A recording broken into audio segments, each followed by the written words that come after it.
This podcast contains descriptions of violence against children and adult language and is not suitable for all audiences. Listener discretion is advised.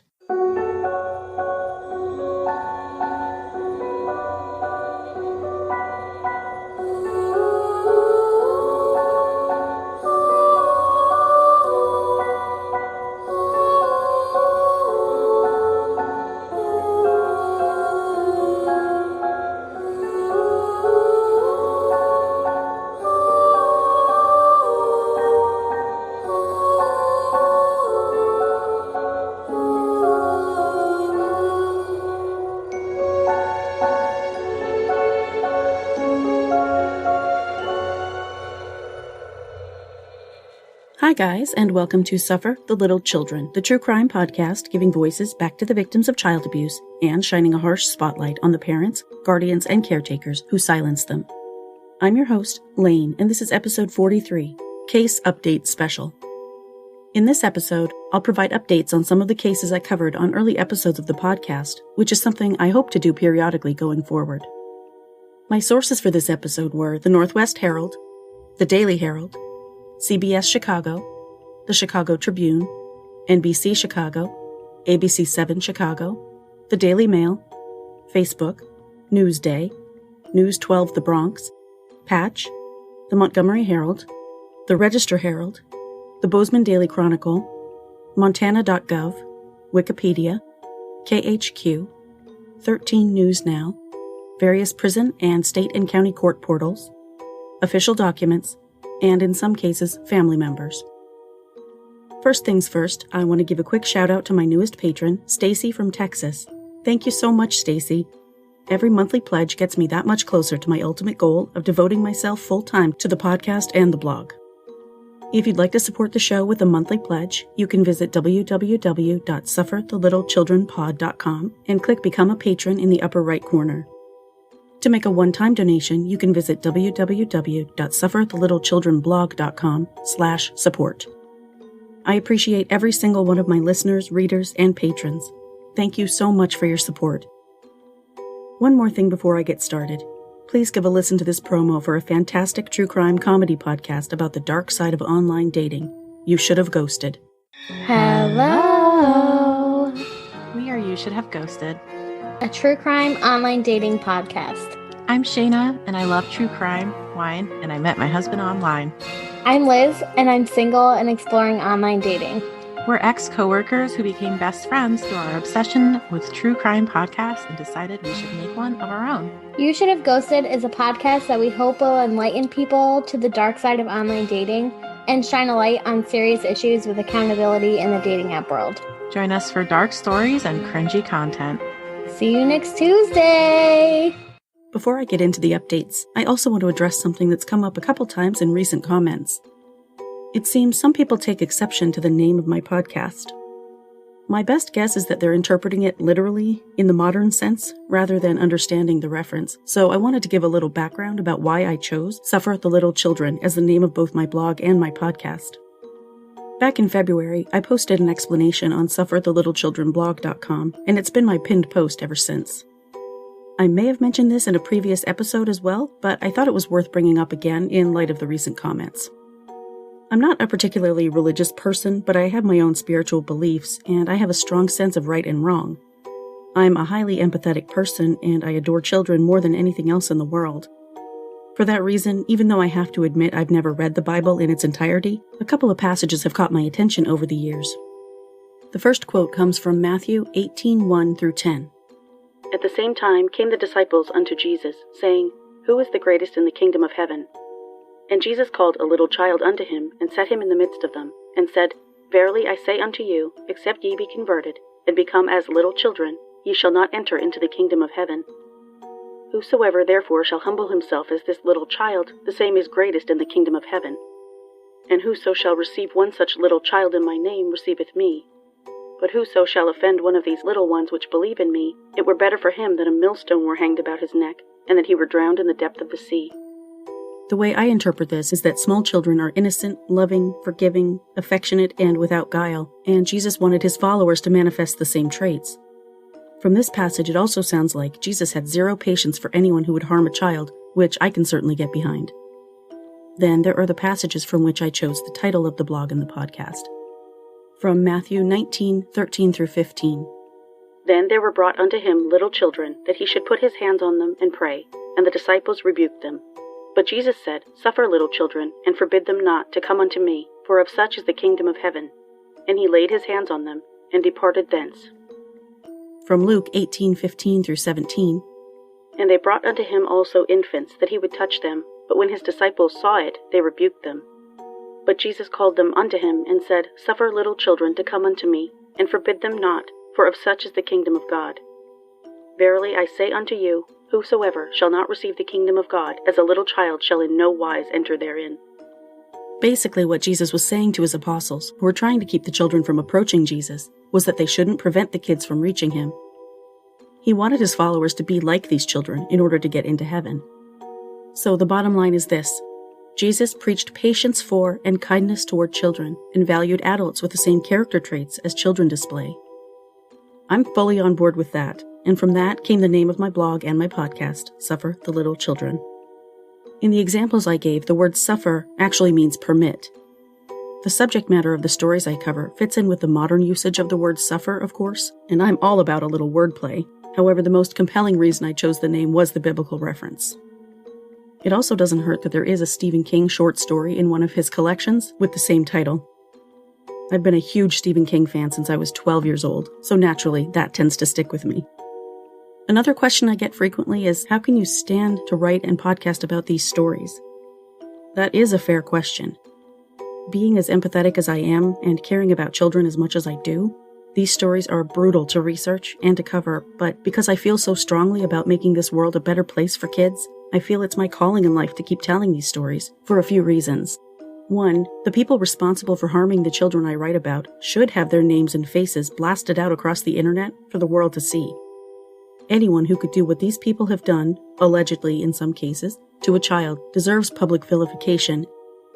Two, publicizing these tragic stories brings awareness to them, and enough public outcry and advocacy can lead, and in many cases has led, to changes in laws and policies to better protect children from abuse and neglect at the hands of their parents or guardians. Some examples are Niece Marie's Law, Alyssa's Law, Kaylee's Law, Jonathan's Law, and the October Perez Law, among others. Right now, lawmakers are hammering out the details for proposed laws inspired by several of the kids I've covered, including Rayleigh Browning, Thomas Valva, and Max Schollenberger, among others. And finally, these kids deserve to have their stories told.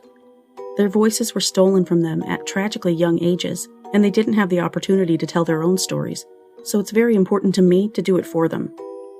They also deserve to be remembered, and helping keep their memories alive is the most important part of this for me. That said, I've been writing the blog since April of 2019, and since February of this year, I've worked virtually every day on both the blog and the podcast, featuring new cases and posting updates to the blog about the various cases I have covered. Between the blog and the podcast, I've covered the stories of nearly 100 children, and for those whose court cases are ongoing, I've followed those as closely as possible, posting updates on the blog. I also mark each child's birthday and the anniversaries of their deaths on my various social media accounts to help ensure these kids are never forgotten. Needless to say, it's a lot of work, and I'm only one person. These stories do weigh heavily on my heart, and I'll admit I immerse myself in them for most of my waking hours, which, for obvious reasons, takes a toll. In the interest of keeping myself somewhat sane, I won't be releasing an episode on December 30th. I'm just planning to take the week to recharge my mental batteries and enjoy the holiday season with my own kids, who are 13 and 16 now. Don't worry, I'll be right back to the weekly episodes on January 6th, 2021. Thank you so much for understanding, guys.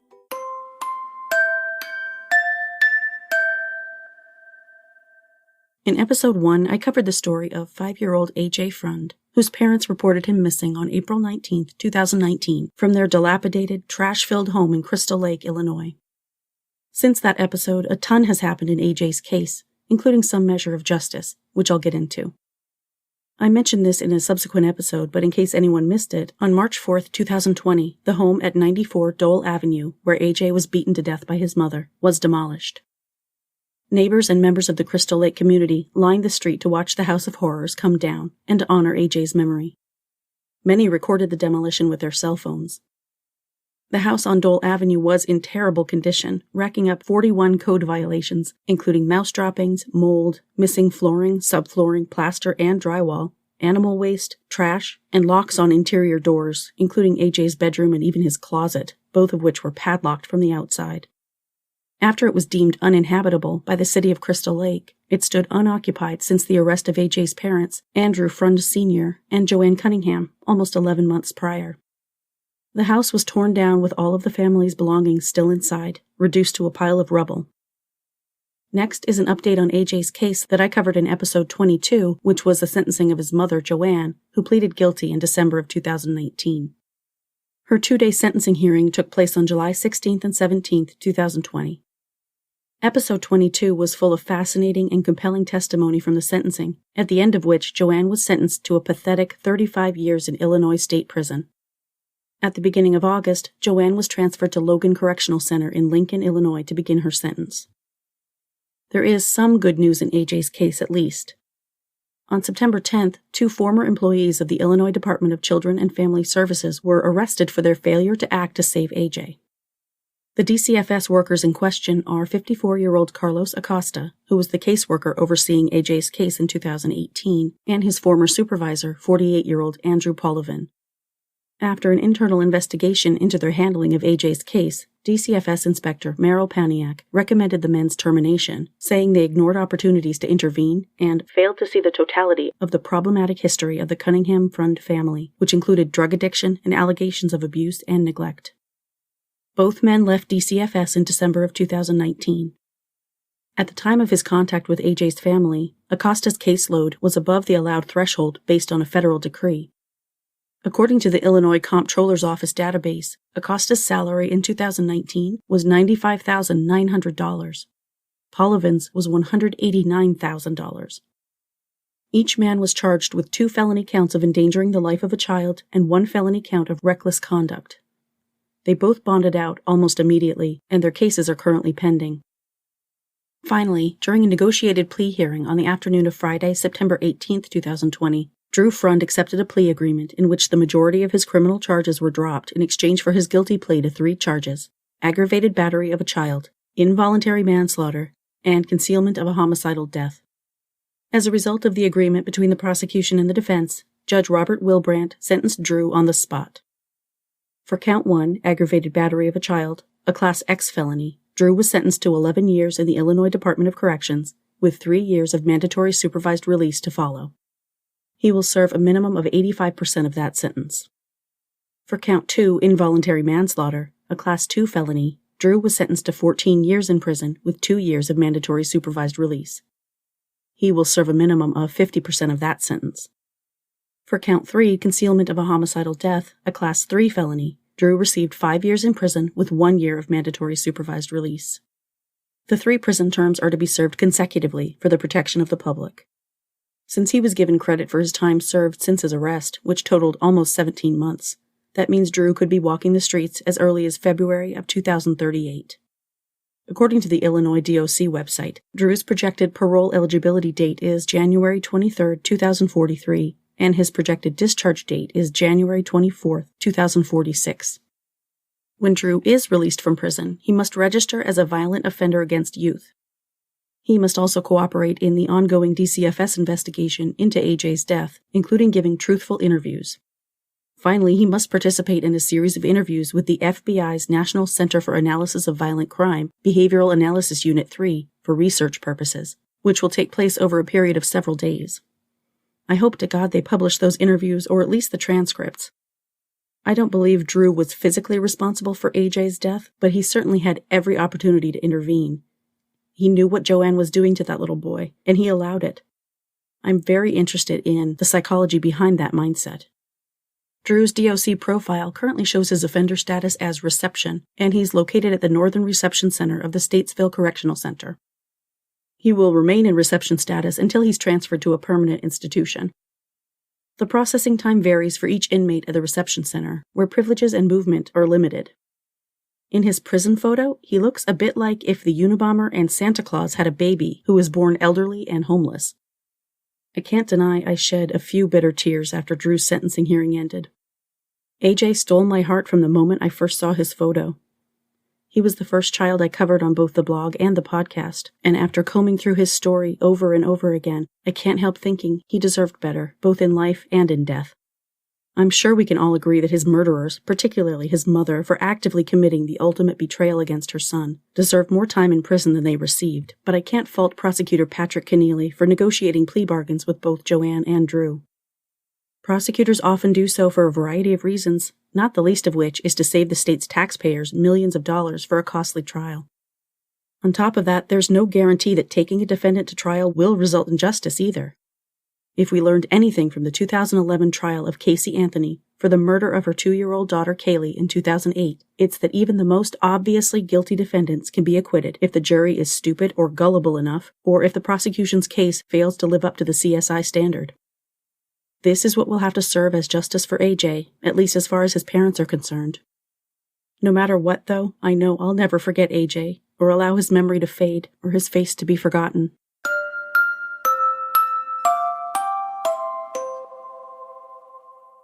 Episode 2 featured the story of Ohio baby Dylan Groves, who was born on January 10, 2019, and whose broken body was found at the bottom of a well 153 days later, just 2 miles from his family's home in Otway. By the time the episode was released, Dylan's worthless, drug-addled parents, Daniel and Jessica Groves, had both been convicted and sentenced. I was glued to every minute of their trial, which took place in January of this year, and was live-streamed by the Law and Crime Trial Network. Daniel was sentenced to 47 years to life in prison and will be eligible for parole when he is 89 years old. The only updates to this case are the inmates' locations. 43-year-old Daniel is currently incarcerated in the Toledo Correctional Institution. His first parole hearing won't take place until April of 2066. Jessica was sentenced to life without the possibility of parole. Now aged 41, she's calling the Dayton Correctional Institution home these days. Other than that, there's really not much else to update in Dylan's case. He would have turned 2 next month, and like I do for all of these kids, I'll light a candle in Dylan's memory on his special day.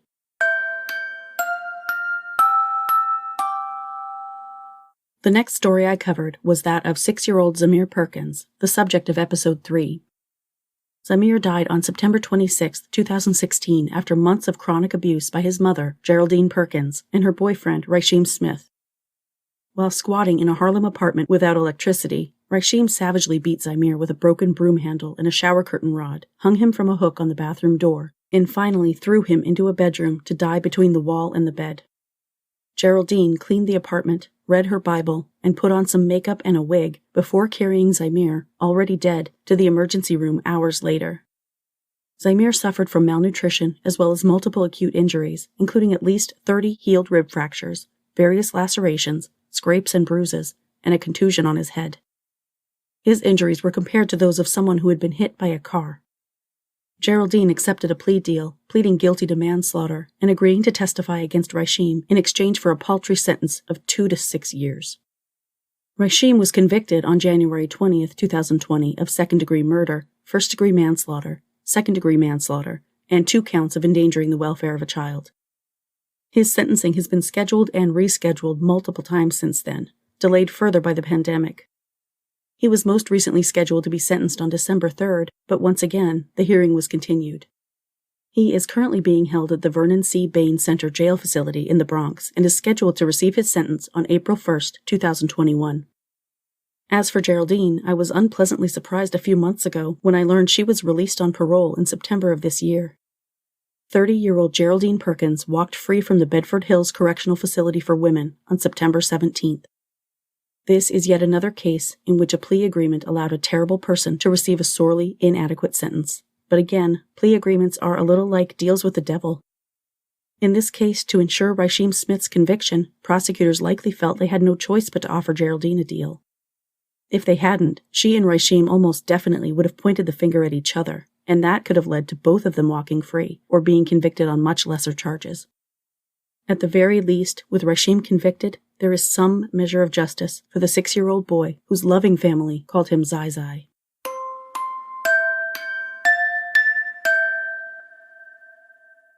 In episode 4, I told you the story of a sweet, kind 8-year-old West Virginia girl named Rayleigh Jolynn Browning, whose father, Marty Browning, shot her mother, Janice Riston, out of their daughter's life after moving his girlfriend, Julie Tichenel, her 3 children, and her sister, Sherry Tichenel, into the house with them. When suspicion arose that Rayleigh was being abused, the 3 adults pulled Rayleigh out of public school under the guise of homeschooling, which only accelerated the abuse and neglect. At the time of her death, Rayleigh was prescribed 7 different psychiatric medications, which has since raised the question of possible medical abuse. Rayleigh's father and the Tichenel sisters withheld food, water, education, and medical care from little Rayleigh as well. At one point, another child in the home told investigators that Rayleigh became so thirsty that she was forced to drink from the toilet. Rayleigh died on December 26, 2018, from severe septic infection due to necrotizing bronchopneumonia with diffuse alveolar damage of uncertain etiology. Her autopsy also revealed her little body was covered with bruises, lacerations, and burns, and her rectum was torn at the time of her death. Marty and Julie Browning, who married shortly after Rayleigh's death, and Sherry Tichenel were arrested on December 19, 2019, almost a full year after Rayleigh died.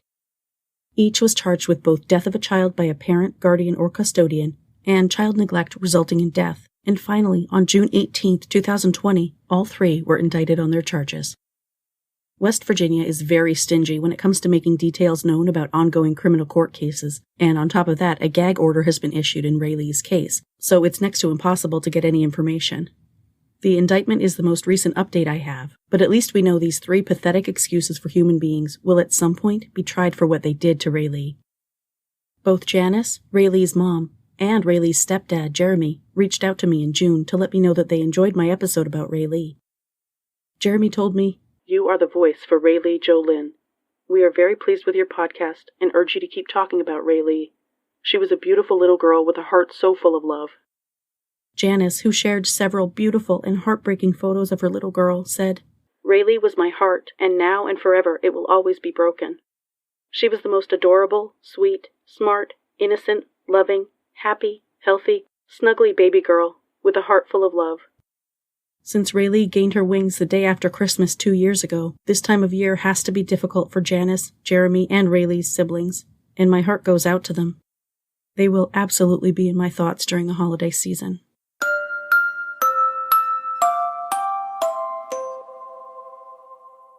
Next is the story of Thomas Valva, who was the subject of episodes 5 and 6. Thomas was 8 years old when he died on January 17, 2020, after his father, Michael Valva, a New York City police officer, and his fiancée, Angela Polina, allegedly forced Thomas and his 10-year-old brother Anthony, both of whom have autism, to spend the night in the unheated garage of the family's Long Island home. Anthony survived. Thomas, unfortunately, succumbed to hypothermia, and he also had injuries to his head, face, knees, elbows, and right flank that did not match Michael's account of Thomas falling down in the driveway that morning. Both Michael Valva and Angela Polina were arrested and charged with second-degree murder and child endangerment. They have been in custody since their arrests in January, at which time Michael, a 15-year veteran of the NYPD who had, most recently, been assigned to the department's traffic bureau, was suspended without pay pending the outcome of the criminal case. The 2 have had multiple court hearings throughout the year, although not much of substance has taken place in the case. The most interesting development so far was that in November, Michael voluntarily resigned from the NYPD. According to Michael's attorney, John Laturco, he executed paperwork in that regard, which protects his benefits and his pension. There's no admission of wrongdoing. It allows him to forego the disciplinary hearing, and in exchange, he will no longer receive any salary or any future benefits.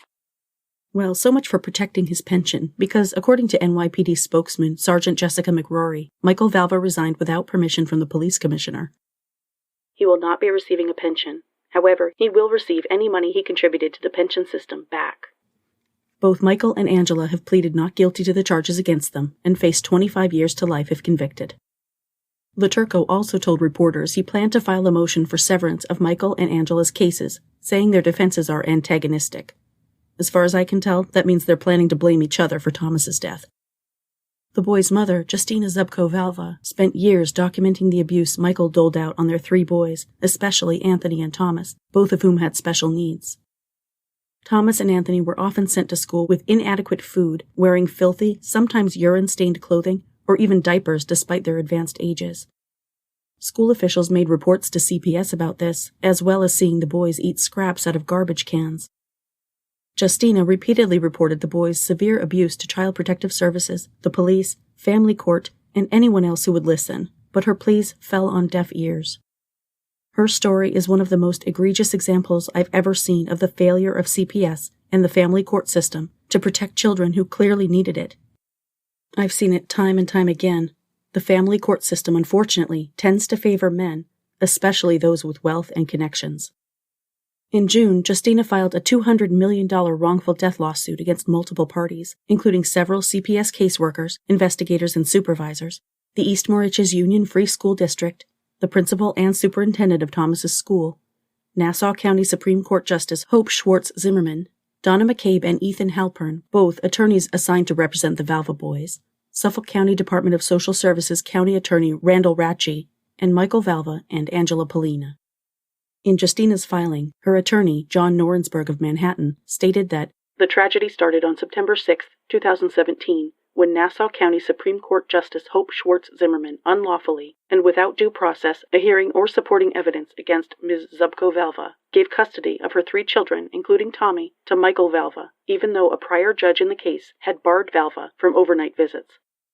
Tommy's death was not only foreseeable, but completely preventable. Now get this. Michael's criminal attorney, Laturco, doesn't represent him in the civil lawsuit, but he did have something to say about it.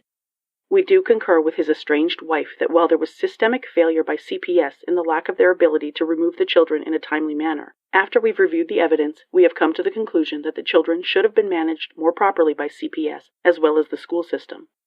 But that has no impact on our defense in the criminal matter, and we continue to zealously and aggressively assert his innocence as it pertains to the criminal indictment and the top charge of murder in the 2nd degree.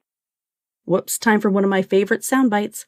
First of all, a fucking pardon? The fact that Laturco is speaking out of both sides of his mouth by blaming CPS and the school, while also absolving Michael of any blame in Thomas's abuse and death, exemplifies why many people consider attorneys to be soulless and unscrupulous. One final update on Thomas's case before I move on to the next. Justina has also alleged sexual abuse of the boys by Michael and Angela, even mentioning possible child trafficking. It will be interesting to see if those allegations are addressed with criminal charges, or at all for that matter.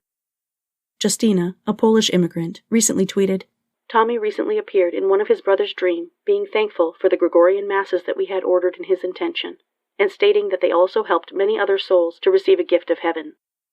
I strongly believe Tommy is in heaven and helps us in this difficult journey, fighting for justice, not only for Tommy and his brothers, but also for all other abused children who cannot defend themselves.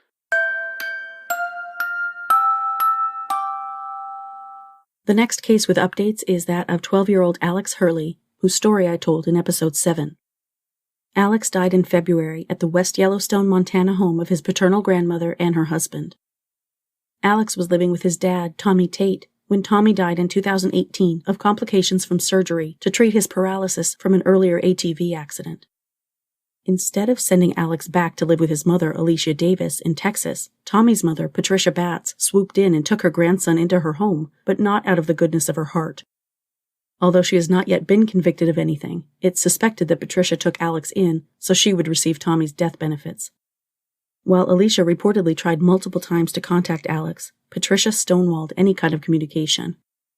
In Patricia's home also lived her husband, James Sasser Jr., and the couple's 3 children, 18-year-old Madison, 14-year-old James III, and a 6-year-old boy. When Alex was found dead on the living room floor on February 3rd of this year, Patricia told investigators that the 12-year-old had behavioral issues, including harming himself by running headfirst into walls and doors, hearing voices urging him to commit violent acts against the family, and scratching himself till he bled. Just like in Rayleigh's case, Alex was ultimately pulled from school as a result of these behavioral issues, which neither staff at his school nor his mother, with whom he lived for the majority of his life, had ever witnessed. Alex's body was covered in various wounds and contusions, including severe bruises on his buttocks that were likely caused by a paddle, other posterior contusions, and a large gash on the back of his head. It eventually came out that Alex's 14-year-old uncle, James, often engaged in physical altercations with the younger boy, and that James had kicked Alex in the head. Alex's death was ruled a homicide caused by blunt force trauma to the back of his head. The family's involvement in Alex's death really came to light when investigators found multiple video recordings on their various phones depicting unfathomable abuse, even torture, against Alex.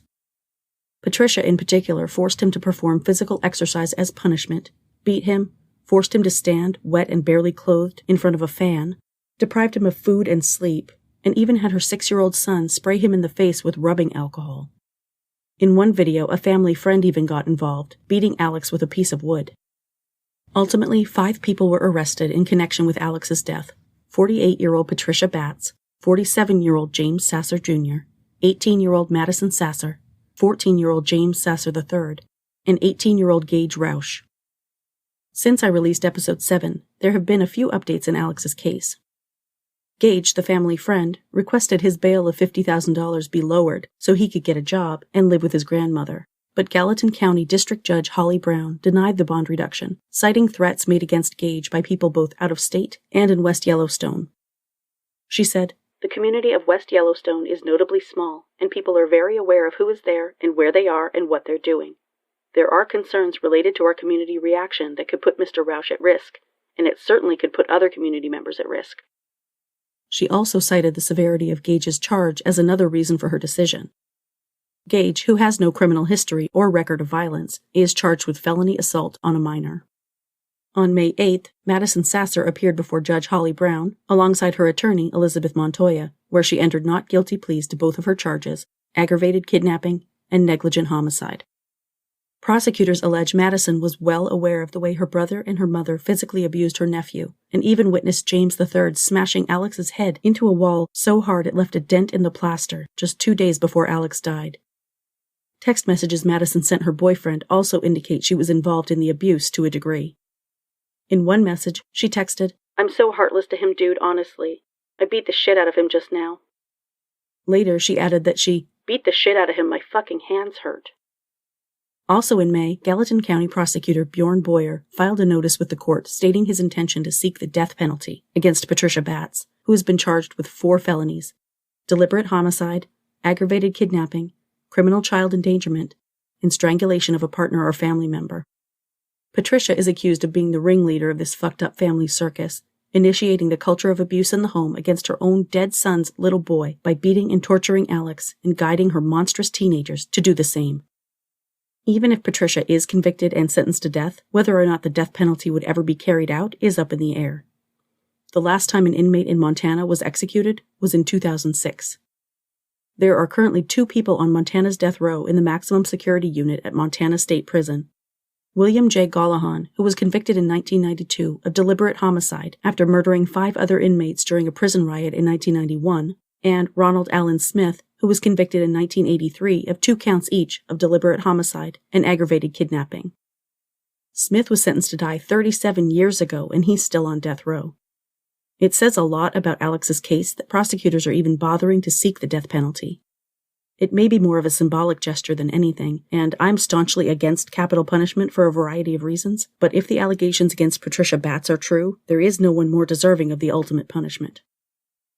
Most recently, on Thursday, October 29th, James Sasser III, who is now 15 years old, accepted a plea deal in Gallatin County Court. As part of the agreement, Judge John Brown declared he wouldn't charge James as an adult. Prosecutor Boyer agreed with his decision. By accepting the plea agreement, James pleaded guilty to felony deliberate homicide by accountability and immediately received his sentence. He was ordered to be imprisoned at a juvenile detention facility until he turns 18.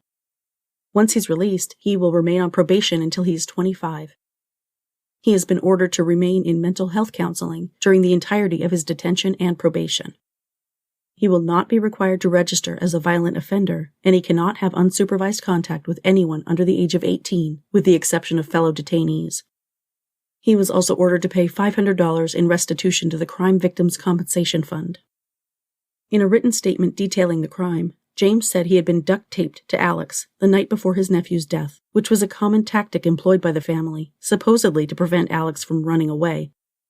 James wrote, "I woke up and the duct tape was almost off. I retaped it with one little line of tape. After that, Alex moved and my arm touched the heater. I got up and started punching him. I pushed him and he fell into the wall. His head crashed into the wall, and I punched him and pushed him over. I caused him serious bodily injury, and I believe that led to Alex's death. Alex died sometime that next night. Patricia Batts and James Sasser Jr. are still being held in the Gallatin County Jail. I was unable to find the status of either Madison Sasser or Gage Roush. As for the plea agreement and sentence James Sasser III received, my feelings are mixed. I was very strongly against him being tried as an adult, because at the age of 14, his brain wasn't even halfway to being fully developed, which doesn't happen until between age 25 and 27. Hard prison time wouldn't benefit him nor anyone he encountered once he was released. In fact, it can be exceptionally damaging to adolescents. I believe he will need intensive mental health treatment to overcome the brainwashing heaped upon him by his narcissistic mother. We can only hope the therapy he's ordered to continue until he reaches the age of 25 will be able to accomplish that. No matter how you slice it, this story embodies tragedy from all angles. Alex Hurley spent the last several months of his life in terror and agony at the hands of his late father's family. We can only hold out hope that the justice he deserves will be served.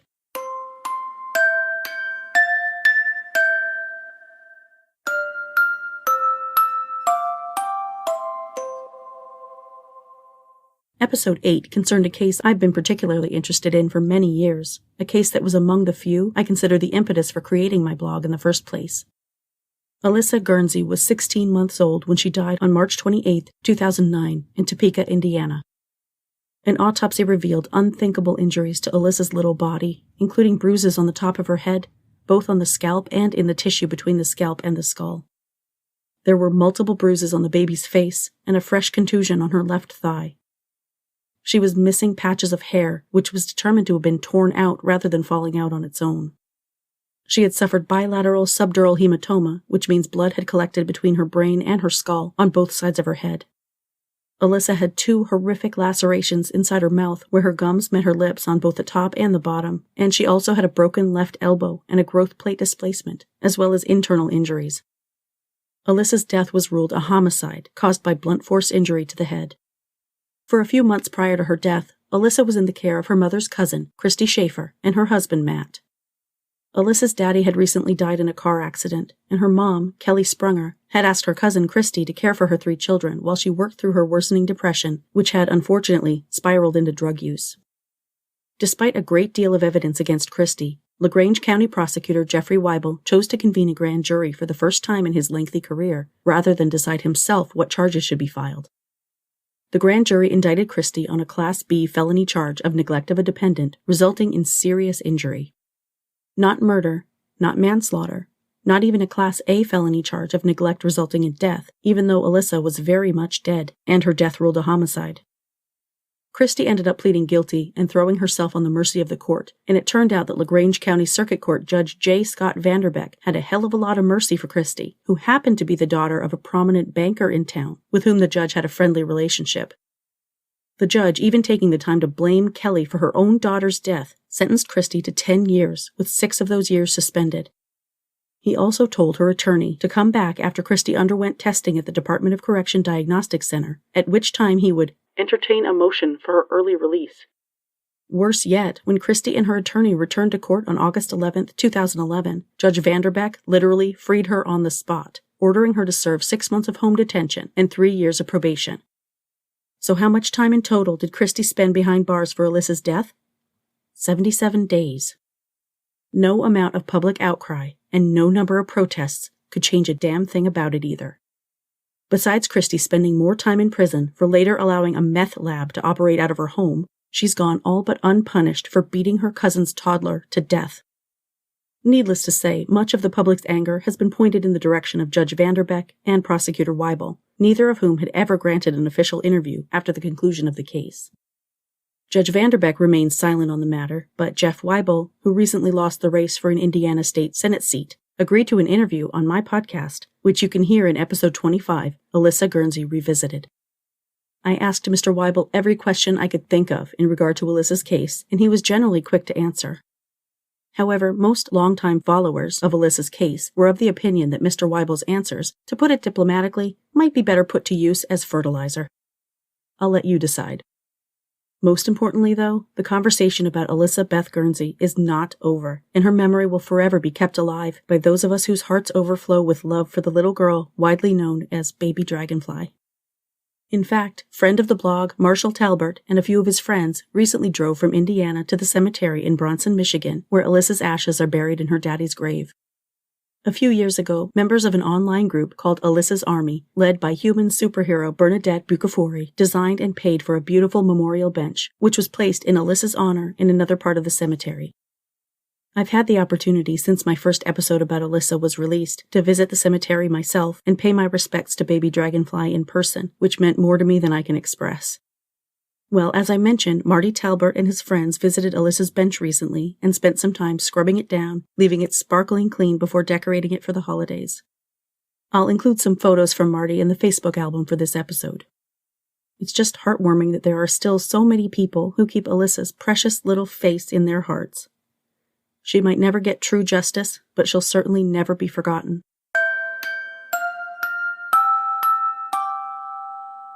The case I covered in episode 9, that of Amy Lynn Deal, unfortunately has no update at this time.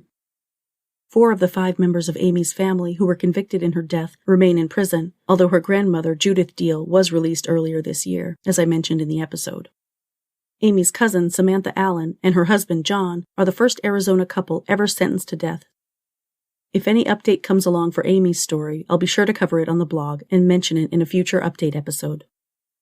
Episode 10 concerned the story of 2-year-old Noah Tomlin, who was reported missing by his mother, Julia, from the family's mobile home in Hampton, Virginia, on June 24, 2019.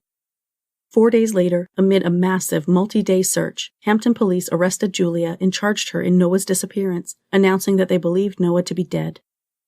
Noah's partial remains were found on July 1, 2019 at the city landfill and steam plant, and an autopsy later revealed that Noah's death was caused by 2 skull fractures, which were described to be as severe as those incurred by a child falling from a multiple-story building, and his remains showed signs of multiple older injuries, invoking the possible diagnosis of battered child syndrome. In January, Julia's trial was scheduled to take place in March of 2020, but through her attorney, Julia requested a competency evaluation. Julia had previously been diagnosed with bipolar disorder, attention deficit disorder, and post-traumatic stress disorder. On July 8th, she was found competent to stand trial, and her jury trial was scheduled to take place from April 16th through 21st, 2021. At a bond review hearing on July 21st, Julia's request to reduce her bond was denied. She has been held at the Hampton Roads Regional Jail since her arrest. I'm really hoping her trial doesn't get pushed back any further, so I'll be crossing my fingers for April 16th.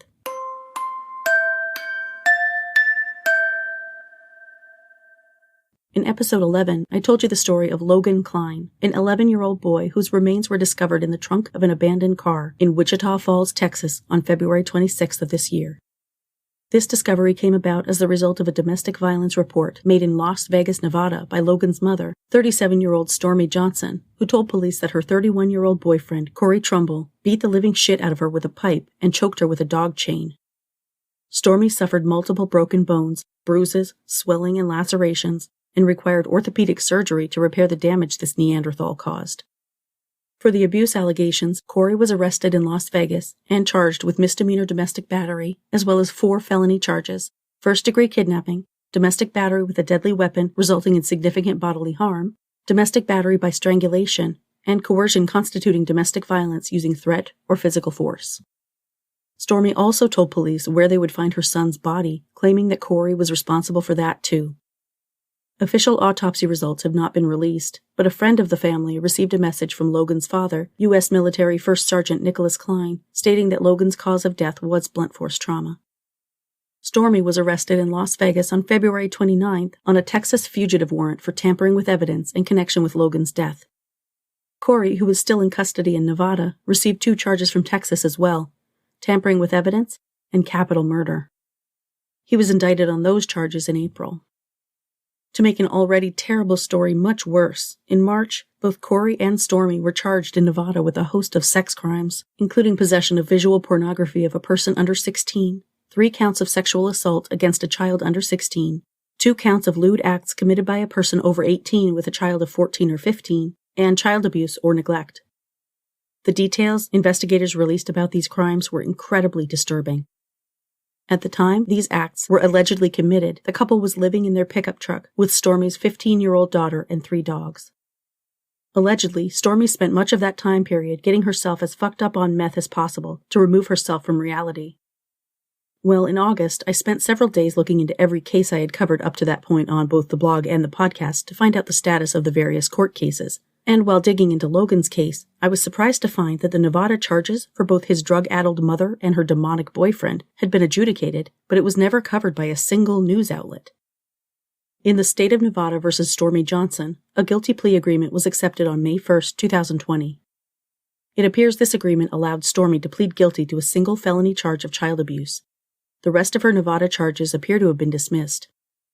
The court heard victim impact statements on June 12th, and on June 23rd, Stormy was sentenced to 12 to 30 months in the Nevada Department of Corrections, with 98 days credit for time served. She was remanded to the Florence McClure Women's Correctional Center in Las Vegas to serve her sentence. She is eligible for parole starting on March 16, 2021, and is scheduled for a parole hearing on December 30th of this year. Her sentence's projected expiration date is listed on the Nevada DOC website as July 31, 2021. As for Stormy's evidence tampering charge in Texas related to Logan's death, there are currently no court hearings scheduled, and it's entirely possible that there won't be one until after she finishes her sentence in Nevada. There are also no hearings scheduled on Corey Trumbull's evidence tampering and capital murder charges in Texas. In Nevada, Corey entered a plea agreement on May 19th, pleading guilty to 2 felony charges: lewd acts committed by a person over 18 with a child of 14 or 15, and child abuse. In turn, it appears the rest of the charges were dropped, and he was sentenced on August 4th. For count 1, lewdness with a child, Corey received a sentence of 2 to 10 years to run concurrently with his sentence on count 2, which was 2 to 5 years. He received a credit of 149 days time served. Corey must also register as a sex offender with lifetime supervision, and he was ordered to pay the victim $1,293.80 in restitution. On his felony charges in relation to beating Stormy to a pulp, Corey pleaded guilty on June 24th to a felony charge of battery with a deadly weapon. Victim impact statements were entered on July 1st, and on August 5th, Corey was sentenced to 2 to 10 years to be served again concurrently with his other sentence. Credit for time served on that charge was 161 days. Corey was remanded on August 25th to High Desert State Prison in Indiana Springs, Nevada, to serve his sentence. His scheduled release date is listed as May 11, 2025, after which I hope he'll be handed over to the Texas legal system so he can stare down the barrel of his capital murder charge. I'll check in the new year for any update after Stormy's parole hearing, so keep an eye on the blog for updates.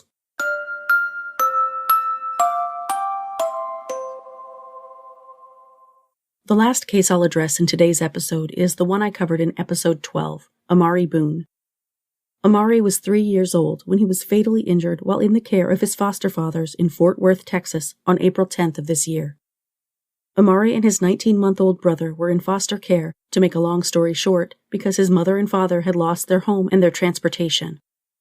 After being shuffled from caregiver to caregiver, the boys were placed into the home of family friend Deandrick Foley and his partner Joseph M. Delancey II.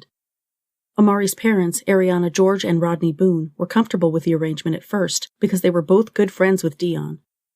After the coronavirus quarantine began, Amari began suffering injuries, including a sprained ankle he supposedly suffered from falling down the stairs, as well as bruises, swollen eyes, and a swollen lip, which Ariana photographed and sent to her CPS caseworker, the caseworker's supervisor, and her children's attorney.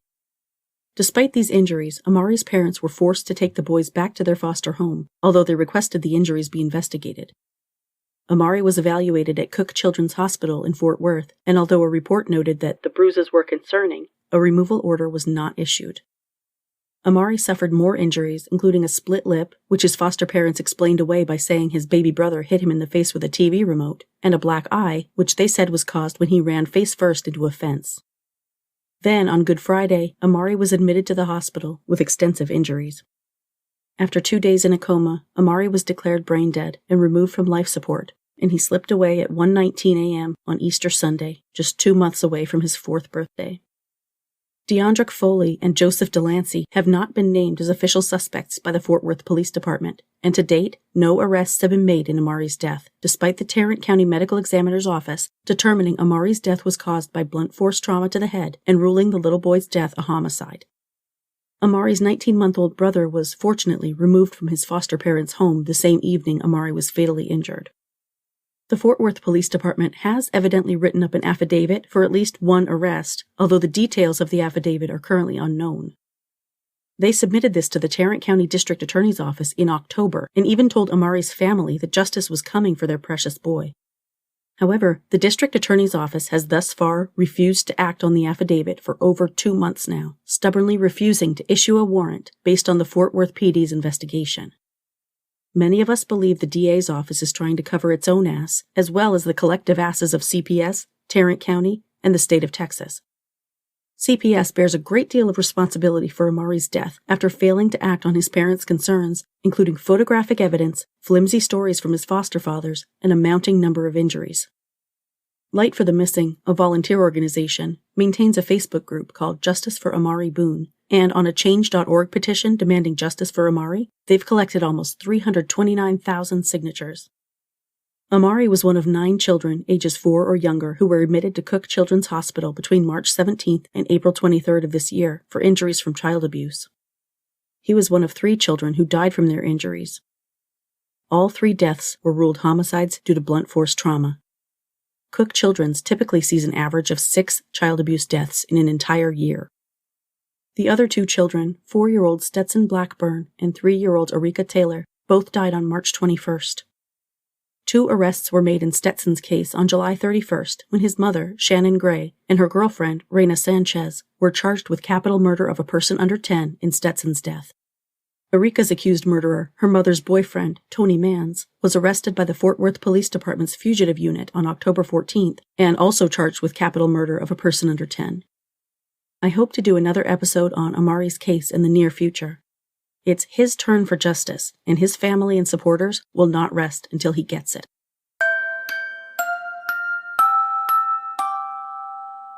I hope you guys have enjoyed this update episode. If you did, let me know, and I'll definitely release another one in the future so I can update you on several more cases. For now, I wish you and your loved ones a happy, healthy holiday season, no matter what that looks like during this pandemic. Here's to a fantastic new year, and here's hoping we can all enter 2021 with hope for the future. Thank you all so much for listening and reading, for rating and reviewing the podcast, and thank you for your pledges, your likes and comments and interaction on my social media posts, your emails, your case suggestions, your constructive feedback, and your all-around support. Most of all, thank you for caring about these children as much as I do. That's it for this week, guys. Join me in 2 weeks for another episode. If you like the show, please leave me a 5-star rating and a positive review on your favorite podcast platform, and please subscribe to Suffer the Little Children on Apple Podcasts, Google Podcasts, Spotify, Stitcher, or your favorite podcast listening app.